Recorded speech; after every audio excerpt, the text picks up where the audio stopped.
Well, huge congratulations on the film. Thank you, man. Thank you. I watched it this morning and was very close to tears. I'll be honest with you, as I'm sure you've heard from many people that's kind of the scenario that people are Perfect. leaving the cinema with. That's what we want. People walking away in tears. Yeah, manly tears. It was manly tears. I'm sure they were. Well, I hope so. It's questionable. But we'll see. Congratulations on your award. I think the film won an award over the weekend, which is fantastic news. Yeah, it did. Yeah, I just heard about it. Yeah, it's kind of crazy. It's insane. It is insane. Well, what have you taken to the reaction so far? Because obviously, I was hoping to see the film last year at the London Film Festival and missed it because of work and stuff like that. But the reaction everywhere it's gone has been amazing. You must be delighted that people have kind of taken this movie to heart. I'm bewildered by it. I mean, I'm not at all surprised that the movie had such a this kind of effect, but to be going so far and wide as it has been going and getting that much praise is just bewildering. I can't believe it. That's what you hope, I guess, going into a movie. That's what you hope, and the minute it happens, you're like, well, Jesus. Yeah, I guess for you guys as well. Obviously, it's a movie that's independently funded, and it's not something that's been made on a multi-million-dollar budget or anything else. So that must make it sweeter. The fact that this little movie that you made that you all it's unbelievably sweet, and I can't believe. I mean, all of the the accolades so far have been very lovely, but also just the amount of people that are watching it during this time. And I think I was very worried that it wasn't going to get the reception that it could have had because of COVID, but it seems to be perhaps working with us. And I think a lot of people are watching it, because it's come out in America and whatnot on you can stream it or whatever. And I just know so many people here who have watched it already, and it seems to be just gaining quite a large life. I've had people's parents be speaking about it over here and talking and getting each other to watch it, and it's quite a good film to have come out at this time. People are more willing to watch sort of more eclectic, independent of film, and it also we're lucky because it strikes quite a broad target audience. I think I don't think there's really an age for this film. Yeah, I guess it also helps that the movie is primarily set in the house as well, because we're all in our houses right now. Yeah, it's a strange echo feeling to the fact that yeah. I feel that. Yeah. So how did this? So it's been really great for that. Yeah. Fantastic. Well, I mean, how did this one come about for you? Because I know that this is based on an adaptation of a play, and you can kind of feel that in a movie, but it is much bigger than what I guess it was on the stage. I mean, how did you get involved? What was it about this script and the story that spoke to you? Well, I got sent the script. I read the script, and I immediately. It's always this thing where you, as an actor you're reading roles and you get these projects and you have to put in quite a bit of work to be able to be like to map out your experience with the character's experience and find things that are relatable and figure out what exactly you're going to do with the thing. And it was one of those rare cases where I read it and I just knew the guy immediately and I knew what I was going to do with it immediately. And that's quite rare. And so straight away I felt very connected to it. And I felt that I had a deep understanding about what the film was about, the notes that we needed to hit. And after talking to Shannon, the director, she was completely on the same page with that, and it just felt like it might all go very well, this one.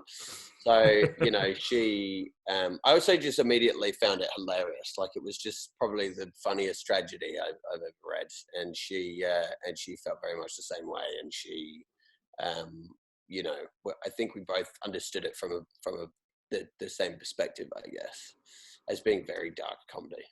Yeah. And I guess there's some people out there who would say, with superheroes, when you put on the suit, you become the character. Was that the same with you with the hairstyle, or was it a hairstyle that you've been rocking? It definitely helped.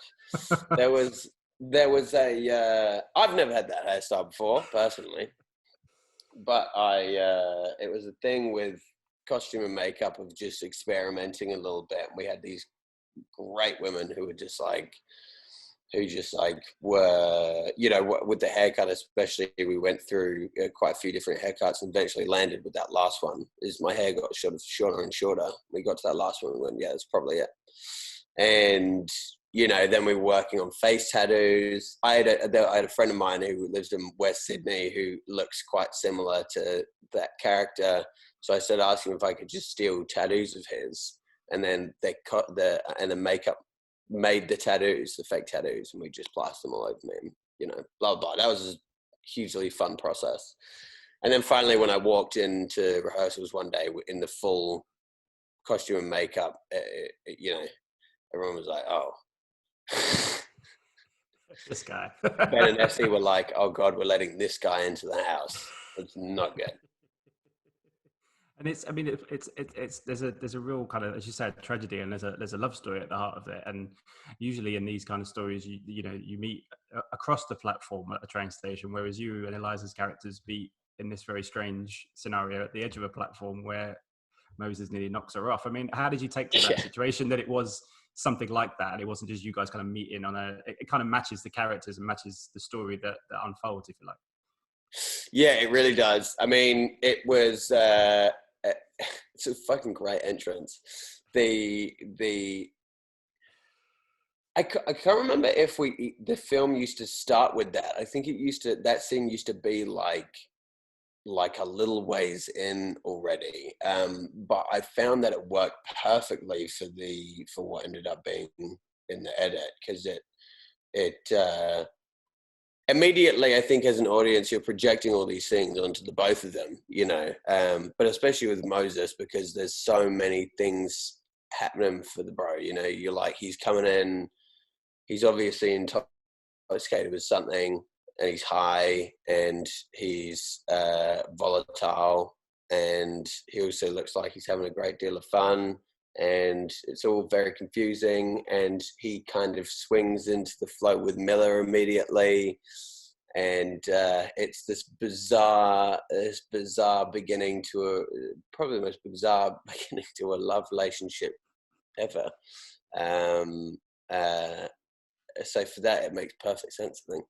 Yeah, and I mean, he's a character that, in a different story, in a different world, he's someone that we maybe wouldn't take a shine to. He'd be someone that'd be like, no, we don't want to know about this guy because he is volatile. But actually, the things that he kind of interrupts are the things he kind of yearns for, family and all of that kind of stuff. So it's, I mean, is that difficult? Was that a difficult thing for you to play, or was it because the story was so good and because of working with Shannon that he was an easy character to kind of grasp, in that sense that he wasn't a bad guy? He was ultimately a guy that was just trying to find his way. Look, I think it literally came down to the writing and a lot of what Shannon saw in the writing. And I mean, when you initially read the script, on some level, he's a nightmare, but he's charming, he's lovely, he's got a bit of a complicated past, and it's hard not to feel some sympathy for him. And he's just quite relatable in that way. And I think that what this film does is just it loves the characters in it all the way through all of the muck that they're trying to traverse, and I love that it's not a film about four perfect people trying to bravely make their way through love and illness. It's four very damaged, very complicated people trying to live with each other and love each other bravely, and traverse an illness, I think. How is it working with all those guys? I was going to ask you about that, because the relationship between the four of you, you say, is volatile, and everyone's trying to everyone's got something going on, and everyone's trying to navigate the best way that they can. I mean, how is it to play with that? Because it is like a play, but also you guys get to expand on it as you go. And it must be great to work with all that group of people, particularly the actors you got to work with. Dude, it was amazing. I couldn't believe it. I mean, Ben was one of my favorite actors ever. And it still is. and so working on and working with him and Essie was already like just insane. Ben's just like bananas, he's just like, he's a whirlwind of a dude, and I could relate to a lot with Ben, and I felt that we were on the same page with a lot of things, even just knowing each other a little bit. I think we just understood each other a little bit at the beginning of things. So I would often ask for his advice on acting and this, that, and the other. And he was very mentorish and lovely in that way. And he gave me a lot of help. But he comes on set, he's 100 different places at once, and he's joking with this person, that person, and, keeping the energy up. And then you go and do a scene, and, like, he's constantly trying to keep up everybody's energy. And I think he cares quite a lot about if your performance is good and your performance is good, and whether the scene is working. And he's very caring about every element that goes into the scene. And I think he cared quite a lot about this project.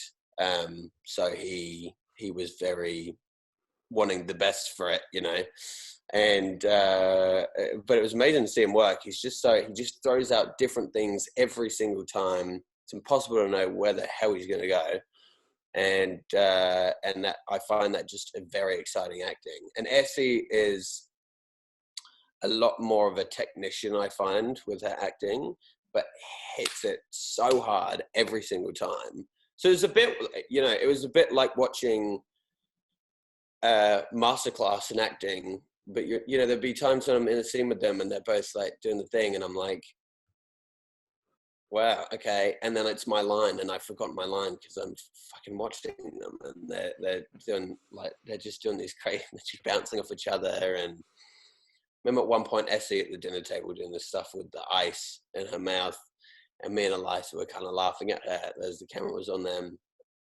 And Ben had been kind of doing his thing, and I think at one point he thought that we were laughing at him. And then he was like, and then he, in the middle of the scene, kind of looked at her and realized what she was doing and sort of burst out laughing as well. And it all just felt very, that was kind of the jam through the whole thing, is that it was all very in the moment, and we were finding it in the moment. And, in rehearsals, we kind of blocked out exactly what the flow of each scene should feel like. And because it is a stage play, it has the mark of going from stage to the page over and over again. So the characters are a lot more, and the flow of the scenes is a lot more fleshed out. It knows where it needs to go.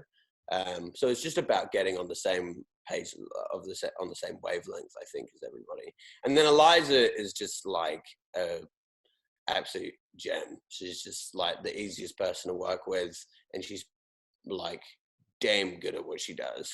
I think she will go very far. She's just like, I felt very envious of how little she seemed to care about what people thought of her, and how just she'd make these big broad choices that just like, totally unafraid. And I was in awe of that. Yeah, absolutely. I mean, she's coming like a thunderbolt, isn't she? And the three things she's done: Sharp Objects, Little Women, and now this. I mean, annoyingly so. Annoyingly so. Yeah. Annoyingly so for a 25-year-old who's still being introduced over and over again. Yeah. Yeah, she is. So annoying.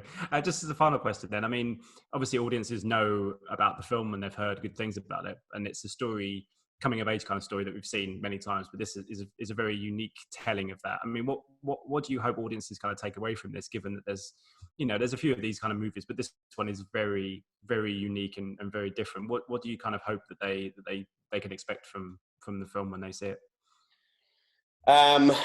God, I imagine that audiences will feel.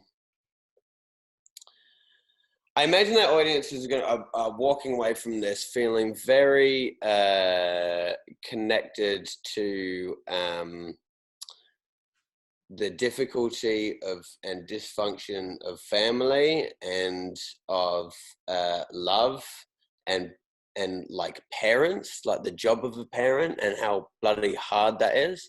I remember realizing about halfway through the film what a parental film it is, because of